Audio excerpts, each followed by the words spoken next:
often we as human beings don't realize that everything is energy. I was so busy trying to look good and make a lot of money and build a big business and drive a fancy car.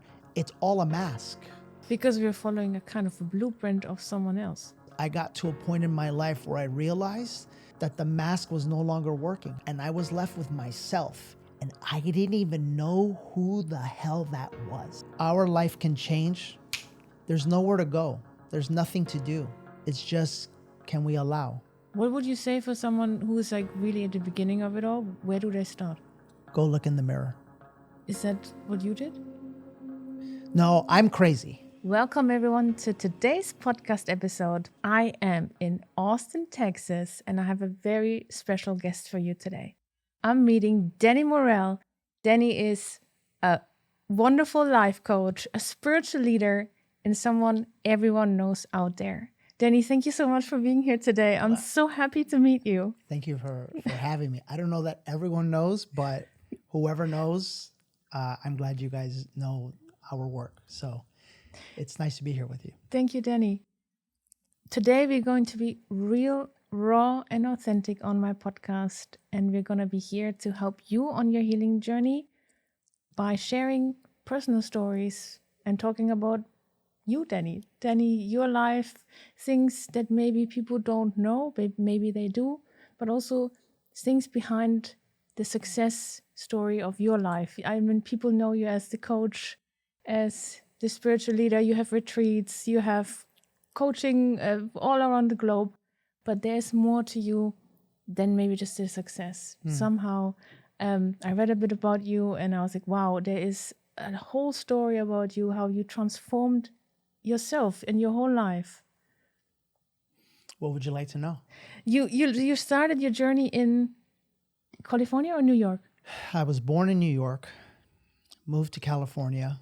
My parents split when I was 13 years old. And my mom took myself and my two younger brothers and moved us to California. And what's really interesting is what brought me here to Austin was my ex-wife, when we split, was bringing my oldest son at 13 and his two youngest siblings to Austin. It was the exact same scenario. 3 boys, the oldest was 13. And in that moment, I had a choice, which was never a choice. I didn't even think twice about it. I remember I had just built this beautiful like bachelor pad and my ego loved it because I tore the house down. I remodeled it. I was up on top of the mountain. It was during COVID and I remember loving COVID because I was like by myself in this like little bachelor pad like palace, right? And right when I started to settle in, my ex-wife says, I'm moving to Texas. And you know, in hindsight, there may have been a little like, how come he got what he wanted? How come he got the house and I don't? Which it's fine. Whatever it was, I had a choice to make. And I think that's the beauty of life, is that in every moment we have choices. We have choices about how we're going to react. We have choices about how we're going to interpret things. We have choices about how we're going to choose to respond to things.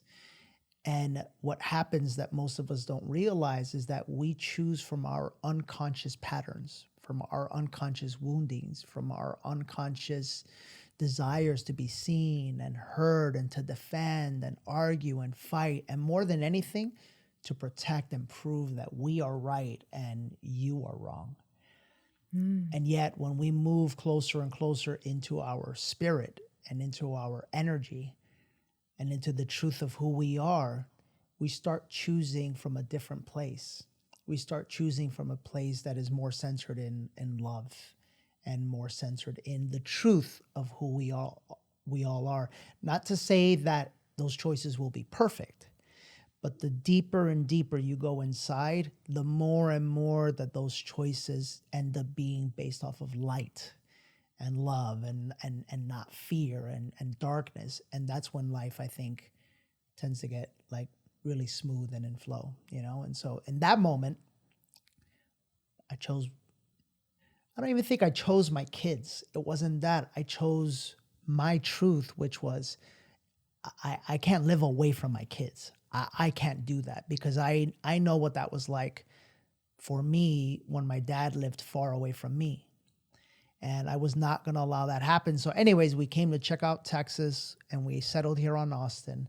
And, for me, for the work I do, for the energy we're involved in, if you're going to live anywhere in the U.S. right now, it's Austin, Texas. It's beautiful. I'm here only for, let's say, half a day, and I'm already in love with it. What do you, here's the key. What do you feel? What do Positive energy. Yeah. It was immediately a feeling of... That's exactly what it, from the airport. Yeah. From the moment you land, and just as, and I'd like to get into this topic, is like everything is energy. And often we as human beings don't realize that everything is energy. And so we surround ourselves with people that are bad energy. We go to supermarkets that are bad energy. We get our food from places that are bad energy. We watch TV, it's bad energy. We live in cities that are bad energy. And it's not to say that you can't transcend that energy. But there's something that happens when you are living in a city, in an area where there's dense energy. You could feel it. It's constantly weighing on you. It makes you want to complain more. It makes you want to fight and argue more. It makes you want to be better than or less than, because the energy of separation wants that for us. It wants to keep us from our heart and soul. And this is why when you go on vacation, you feel because you reconnect to nature. That is so true. That's right. This is why when you go walk in the forest or you go for a hike or you go on the beach, you feel because you're returning to the truth of how we human beings are meant to live. It's interesting you say that. This morning I was walking in the park here in Austin, and immediately I saw the squirrels around, and there was the beautiful water and the view. Yeah. And I felt like my nervous system was calming down. And as a release, and that's a bit of how I do it, I started crying, but more a gratefulness cry. It was not a cry out of sadness. It was like, oh my God, I'm so grateful I can be here. This is just beautiful energy. But how did you tap into this energy yourself? Was there a practice that you did or certain things that gave you a sort of alignment? The first part, I want to address that. And I also just want to ask you this other question, but the first part is that that's Mother Nature's healing ability. We don't realize that Mother Nature is us, that the planet is us. It's an extension of us. We are so used to wearing these things, these shoes, right, that we spend so much money on that we don't realize that our nature is to walk barefoot. Because at the bottom of our feet, we have feet chakras. And those feet, if we were to open it for anyone that deals with anxiety or deals with depression or just go ground on Mother Nature for 30 minutes and literally visualize from the bottom of your feet like a door opening and just declare and say, Mother Nature, please take anything that is not vibrating at 100% unconditional love. Take it from my mind, my heart, my higher mind, my higher heart, my body, my third dimensional, fifth dimensional body. Take it from my heart and soul and just cleanse it of me. And you will literally see that she will take it from you. A lot of the mental and emotional anguish that human beings deal with are 100% unnecessary, and they're caused from a disconnection with the planet. So your advice is go into nature, walk barefoot, or slow down? I mean, that would be a great start. Mm-hmm. When you asked me, how did you get connected to this energy? Mm-hmm. I didn't even know what energy was. I was so busy trying to look good and make a lot of money and build a big business and drive a fancy car and have the latest clothes and get big muscles. I was doing the shit ego-driven that this society tells us we need to do in order to feel seen loved, appreciated, accomplished, quite frankly, in order to appease the hidden wounds that we have deep inside our heart and soul that we don't realize we are masking with the clothes and the cars and the power and the success and the fame and the stuff. It's all a mask. Yeah. And where this began for me was I got to a point in my life where I realized that the mask was no longer working. My mother died and it was time to take the mask off, and I was left with myself. And I didn't even know who the hell that was. I was so busy focused on showing the world what I thought I needed to show the world so that I can get from the world what deep inside of me I was lacking, that I had never once stopped to ask the question, who are you? Because the truth is, I was scared to ask that question. That's the truth. Yeah. And when my mom died, I was forced. How, if I may ask? Well, right before my mom died, I had an issue with my church. Not my church in particular, but I had an issue with Christianity. And the issue was, without getting into details, the issue was that I was a part of a business where the guy used Christianity and God to hook you into the business, right? And I know, back then, or, looking back then, I would have never saw that. And it's very difficult to see if you don't understand energy. We're all walking around so blind that we can't see what's right in front of us. And as a result, we follow people, we look up to people, we admire people that are deeply broken and wounded human beings.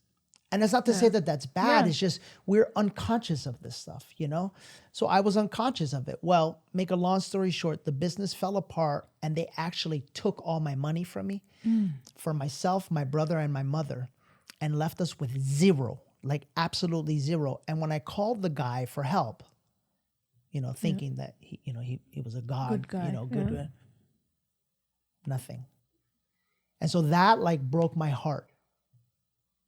And I know what most people say that are religious, for example. They say, oh, well, we're sorry that you had a hard time, but God didn't let you down. Man let you down. No, that's bullshit. The energy that was living inside of that man, right? Yeah. Caused this outcome. And the energy is so powerful that the belief in something out here, it can appease the mind and it can make the show. It's the same show that I was doing. What religion does is it gives you another show for you to be a part of so that you could feel that you have the answer and they don't. It's ego, 100%. Oh, that's fascinating. Well, it's all it is. All religion is separation. It's another vehicle to keep you separate, to keep me and you separate. Why? Because I believe one thing, and I believe Jesus is coming back. You believe Allah is coming back. Who's right? We don't know, but no one. Well, I'll tell you who's right. You're right to you. To me, it's my truth. And I'm right to me. But what's the truth? That's where the journey begins. When you have the courage to go, it's the same thing with Republican and Democrat. Who's right? You're right to you, and I'm right to me. But what's the truth? It's the same thing with Santa Claus is real or not real. Who's right? Yeah. To the 4-year-old, you're right. Santa Claus is real. Yeah. But to me, the adult, I already went through the letdown. Santa Claus isn't real. And that's what really is happening when you open yourself to real spirituality. You understand that a lot of the beliefs that you once believed, and you believe them as truth, maybe, just maybe, aren't the actual truth. And that maybe, just maybe, the very thing that has you believing you're right and they're wrong, and you believing that you're right and I'm wrong, has been created by an energy that was caused to keep us separate from the truth. Because we're following a kind of a blueprint of someone else, or something that's been presented to us as a truth, and we should follow. Right, which keeps you in belief and not knowing. And knowing is authentic self?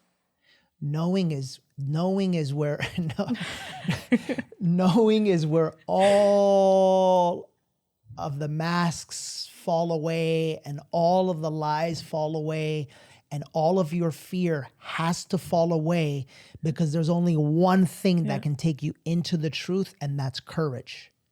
You have to have the courage to go, okay, my whole life I've been told that this is what I should believe.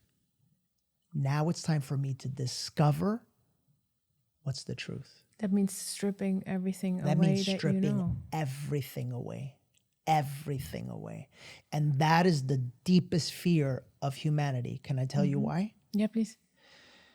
Because if you're going to strip everything away, you're going to strip eventually everything that is blocking you from what is actually only true, which is love. Love for yourself or for others, or what kind of love? Look what you just did. Love for yourself or from others. Well, what was that? That's separation. Oh. That's me and you are separate. No, love is you are love.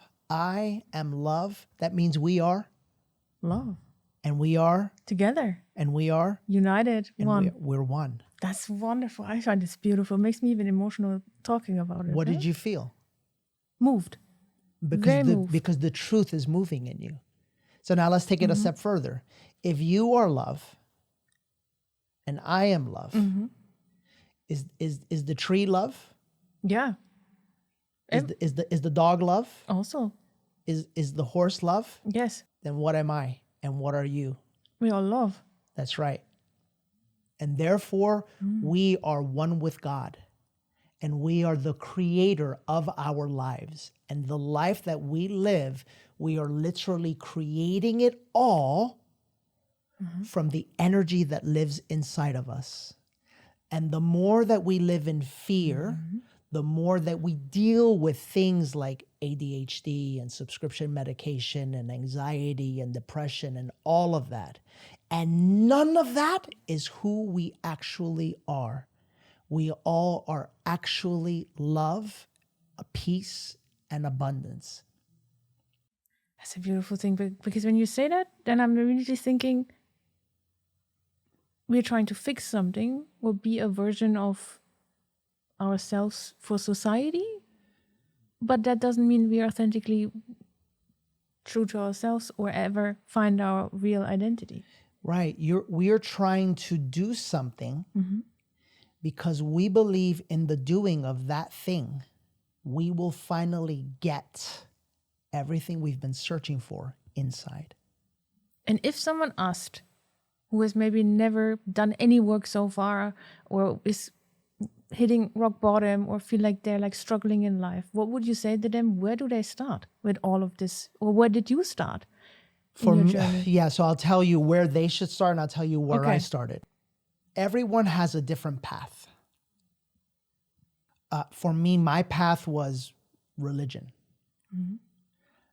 But my religious beliefs came to a crashing halt when my mom died.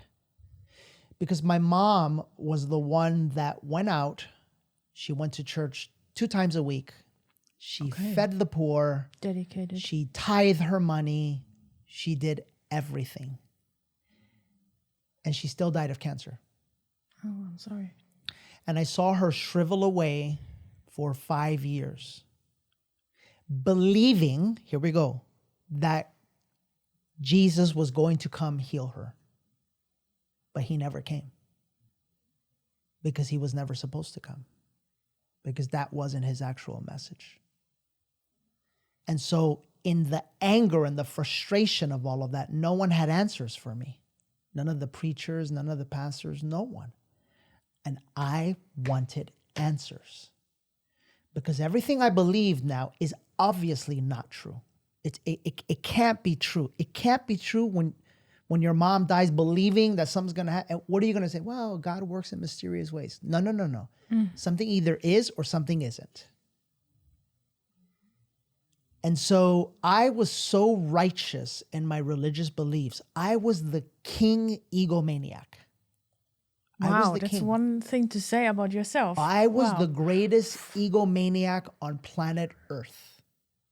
So if I'm religious, you better believe I'm going to make sure that you know that my way is right and your way is wrong, right? And yet, my mom's death brought me to my knees. And it made me question everything. And in that righteousness, I used to be very righteous about ayahuasca and plant medicine. How did you get into this? How did you find it? I found it because I found out about it when I was, Christian, and I would judge it. No, that's the devil. That's evil. That's sin. That's all the words that you're told to say, basically. And then one day, a friend of mine, I saw him on social media. It was right after my mom died, and he was smiling with a face so big. And he was in the jungle somewhere, and I was like, "That's not that. I know that guy. That's not his real smile. That's a new smile." And I was so depressed because I was going through a divorce and all these things, and I was like, "I want that smile." And in that moment, you ever wanted something so bad? Yeah, like so bad that you're willing to do anything for it, right? I was there. Wow. So that's when I asked him, and I said, what did you do? How did you get that smile? And he mentioned ayahuasca. And in that moment, I said, listen to me, Danny. It's either you're going to keep doing the bullshit you've been doing, trying to make everything wrong, or you're just going to surrender, because the proof is in his smile. It's not in what you believe. It's not in what you've been told. It's not in a book. Look at that man's smile. That's actual transformation. Living proof. Living proof. It's undeniable. And I thought, I want that. So I went, and the rest is history. What was your experience, if I may ask? I mean, every experience is the exact experience that you have to have. But, 13 or 14 times with ayahuasca, 9 or 10 times with mushrooms, all of it in beautiful, safe, protected ceremony. I'll just say it this way. We were outside and you were saying, you have this ability to be aware and emotional intelligence. And how do you do it? 100% of it. I say humbly, I wouldn't be who I am today without the medicine. What did it change in you? My life. Everything. Would you say it changed the person that you were to the person that you are today? It changed who I am today. It changed who I have been in the lifetimes I have lived before. And it changed. There's no human words. It's not everything. It's more than everything. For a lot of men out there who, you mentioned this outside, people don't know that. You mentioned, there's a masculine sort of energy and a feminine energy. And you mentioned you tapped into a feminine energy. Yeah. Yeah, what I was saying is you were asking me, you said, what percentage of your audience is women? And I said like 85%. And you said what most people normally react with, which is something along the lines of, it's a shame that more men don't do this work. Like step number 1, if you want to change your life, everything is perfect. What do you mean? Everything is perfect. Absolutely everything going on in your life is exactly the way it needs to be. And it is exactly perfect. When you start looking at things in your life from a negative lens, and you wish that things were different, and you wish that you could change the past, and you wish that it would have been different, you are actually in separation from the oneness that you are and the creator that you are of your life. In lack. Bingo. It's dark energy's secret tool to keep you stuck in life. The question is, can you get to a place where even what is wrong is right? Because then you'll realize there is no right or wrong. The hardest part is, and I can totally relate what you're saying, because people don't know or do know, I'm a trauma survivor myself. So in trauma moments, you feel incredibly, obviously, down, low. It's rock bottom. It brings you to the rawest version of yourself, but it's also the most negative version, at least while you're in it, in your life. It feels very lonely, very isolating. And in those moments, believing you can transform, change life, and things can get better is quite hard. But now looking back, and I've done a lot of similar work that you have been doing and that you practice also with people, looking back and being like, this was needed. It needed to go. It needed to happen to me to allow the connection to myself, to feel that warmth within myself that I would not experience. I shared with you the park today, the gratefulness. These moments are beautiful moments. I would not, nothing can buy this. Can I ask you a question? Yes, go ahead. Would you be the woman you are today without the trauma? Not at all. Would you be doing the work that you do today without the trauma? No. Would you be helping the people that you help today without the trauma? Not the same way, on that similar level. Then No. was the trauma wrong or was it perfect? Now looking back, it was needed and was perfect. Because it brought me, and that's the challenging part when you're in it, and when you look back, it needed almost to happen so that I could be that version and step almost, it's a bit like how I feel, into that power of being me. Well, almost, or is that what happened? That's what happened. It's just my scared, What does that fearful. feel, you saying that right now? It feels good, but also I'm hesitant. Yeah. Because it's saying something out loud. And it's stepping into the uncomfortableness that I try to practice also, but it's hard. Yeah. To overcome this in the mind is one thing, but saying it and stepping into it for real is different. Our life can change. There's nowhere to go. There's nothing to do. It's just, can we allow?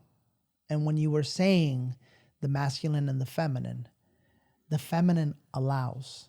So you stepped into your feminine as well? 100%. Because a lot of men out there, they're struggling. I mean, I think men, and that's really from my personal lens, but what I've experienced, they struggle a lot and longer in silence because there's society also like that's been taught, onto men. Basically, you gotta be strong. You gotta be, the man. Yeah. Men don't cry. I mean, that's still sort of a little bit the message men receive. But what would you say to them? Yeah. Here's why men and women are struggling. There's been a war between men and women and the masculine and feminine for over 500,000 years. At one point in time in our history as humanity, the women were the rulers of the earth because the women are the ones that are connected to the spiritual, and the men or the masculine is connected to the physical. And so what happened a couple thousand years ago, men said, enough of this. We want to be the leaders. And as a result, this is where the change happened. As a result, men eliminated or disregarded anything having to do with the feminine because they disregarded what used to be at the forefront in the past. And with that, they disregarded their heart. And as a result, they started to abuse and mistreat and violate women. Why? Because the woman is the physical representation of the heart. And then the women did the same. In the 60s, what movement started? The feminist movement. And it was born not from love, from pain.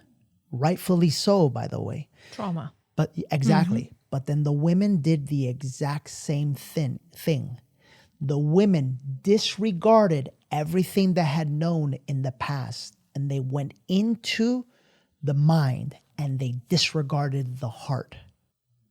And this is why both are struggling right now, because we have men who have disregarded their feelings, their emotions, their feminine side, and women who society has told to also disregard their feelings, their emotions, and their feminine side. And the truth is that both men and women are both masculine and feminine, and you can never find real balance, happiness, peace, or real love with another human being if you don't find it within yourself first. And the only way to do that is to reconnect to the place that you were told to avoid at all costs, and that's to reconnect with your heart.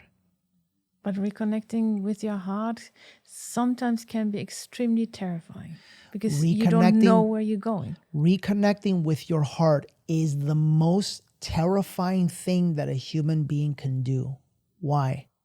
Because when a human being's heart is hurt as a little boy or as a little girl, they go into their mind and unconsciously and energetically say to themselves, I will never return there ever again. Yeah. This is why look out in society. This is why you have beautiful women who have forgotten that their value is not on the outside. It's on the inside. You have so many women who are so busy altering themselves and literally through OnlyFans using their bodies for money, which, listen, that's wonderful. God bless you. But that's because you think that life is money and that your happiness is found in money. What happens 20 years from now? They crash. What happens when your body doesn't look the way it does now? Depression. You have all of the money, but you no longer have what you were getting. The attention, the admiration, the glory. You're going to be faced with a very difficult time when you have to come back and realize that who you are is not your body. It's not the exterior. It's in here. And guess what?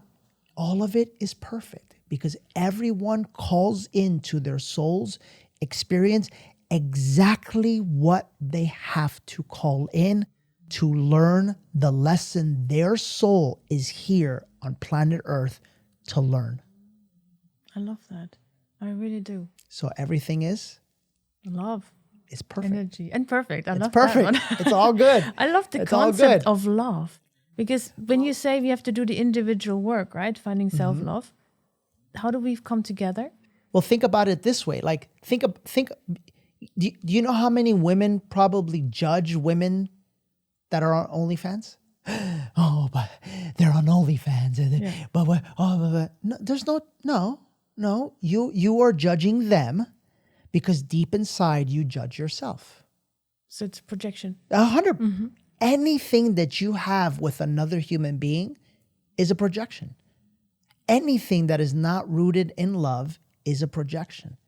There's something about that human being and what they do or how they are or how they act or how they speak or whatever it is that is mirroring back to you something that deep inside of you, you wish you had access to.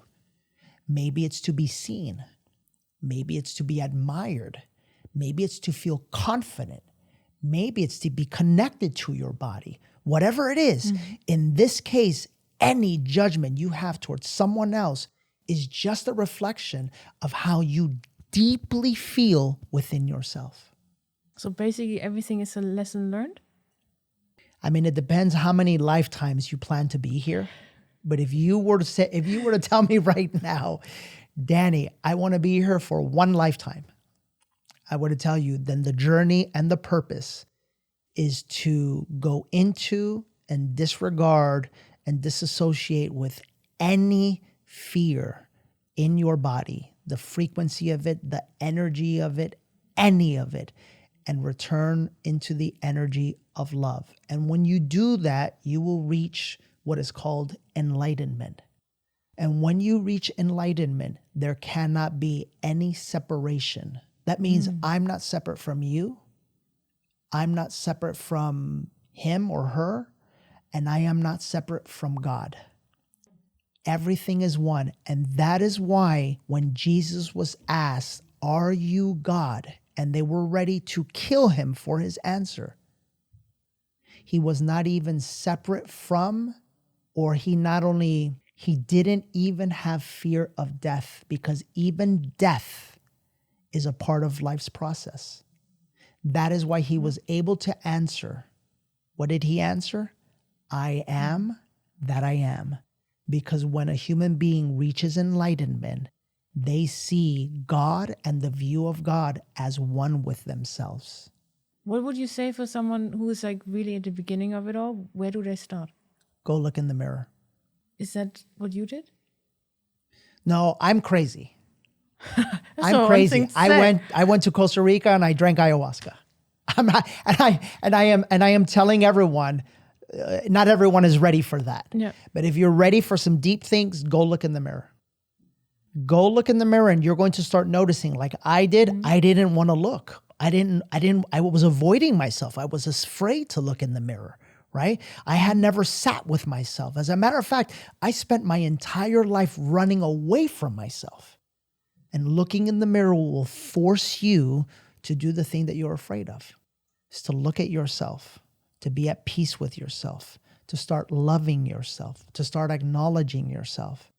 And after you start looking in the mirror, you might have a reaction.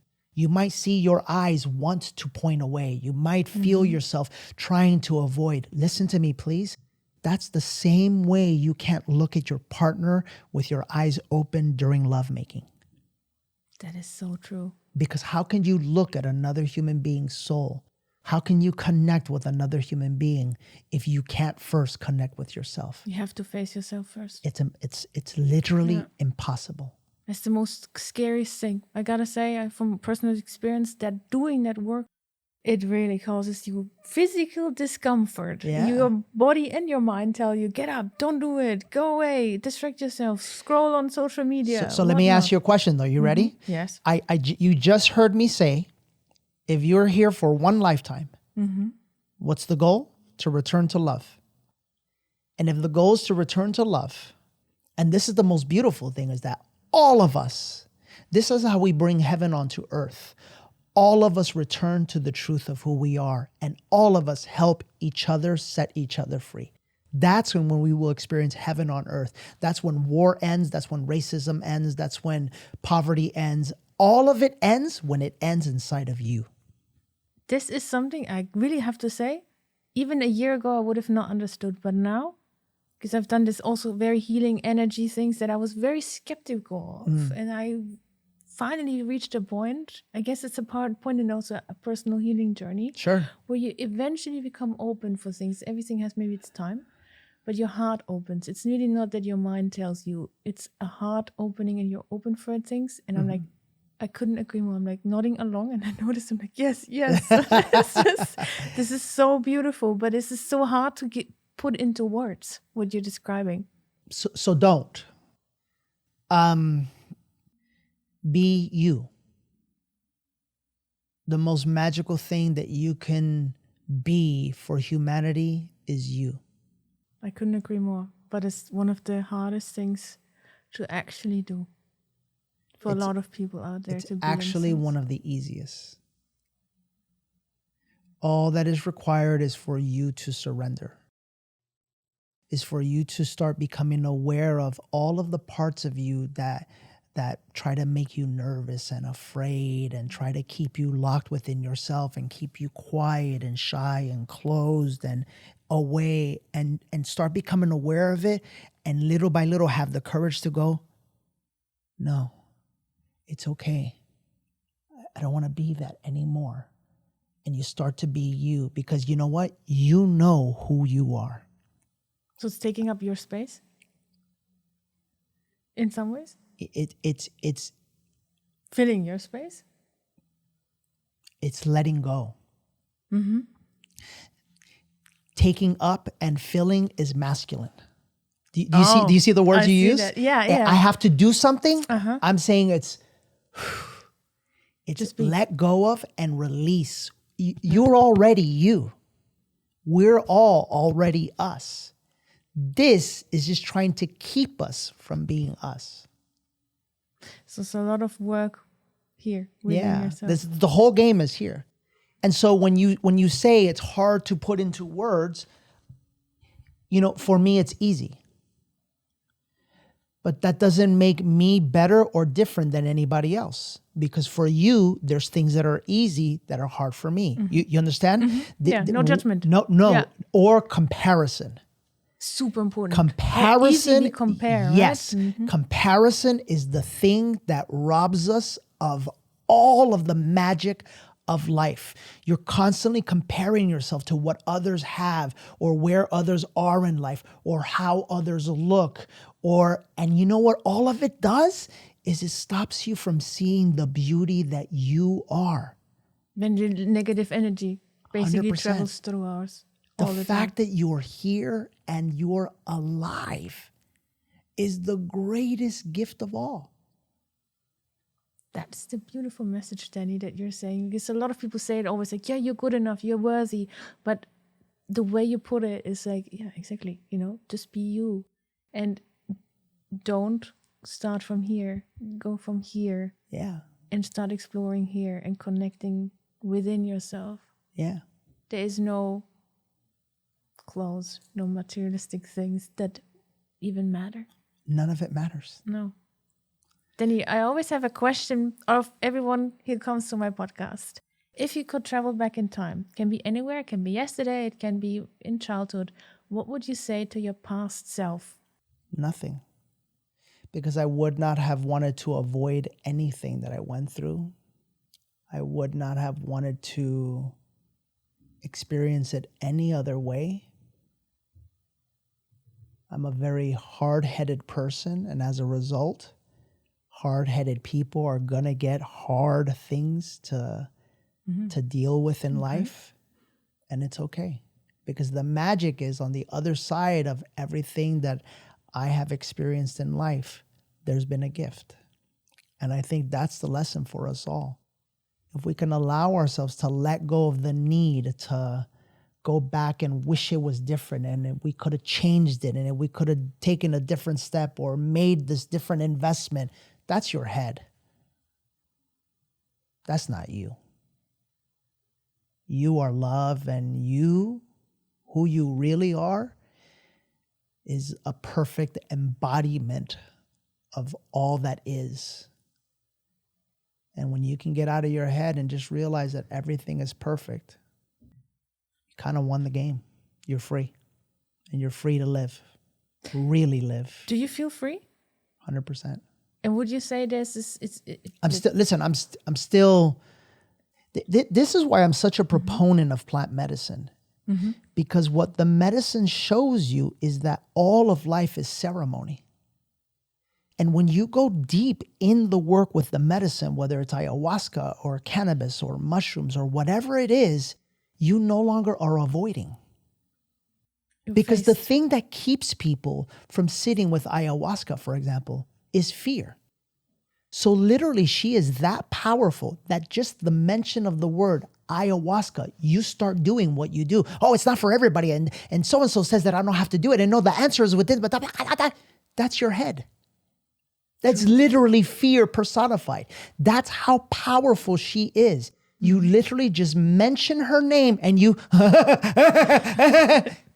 True. And that's how you know there's more to heal. That's the exploring part, diving into that.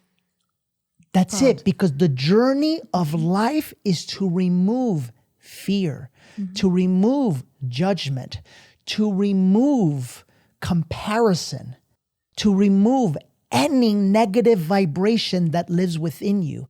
So if the mention of plant medicine causes you to judge it, well, not everybody. Well, I think it's unfair that, I think you have to, this is not for everybody. You're not here. You're here. You're reacting and responding from here. So it already is working on you, whether you realize it or not.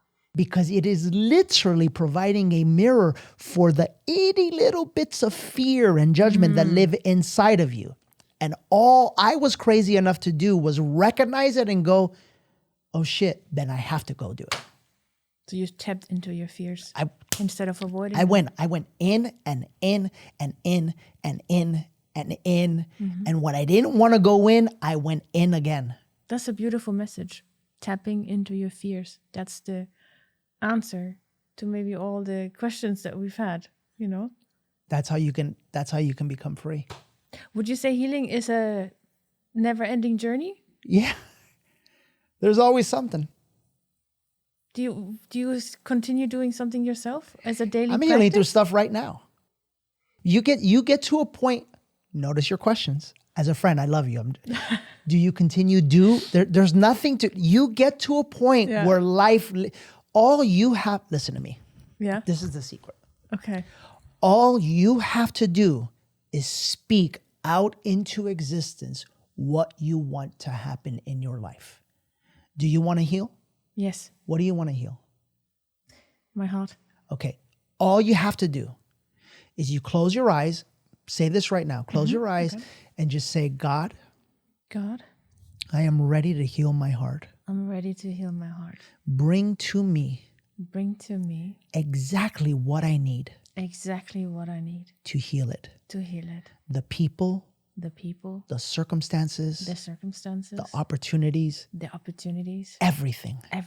I am ready. I'm ready to go into it. I'm ready to stop avoiding it.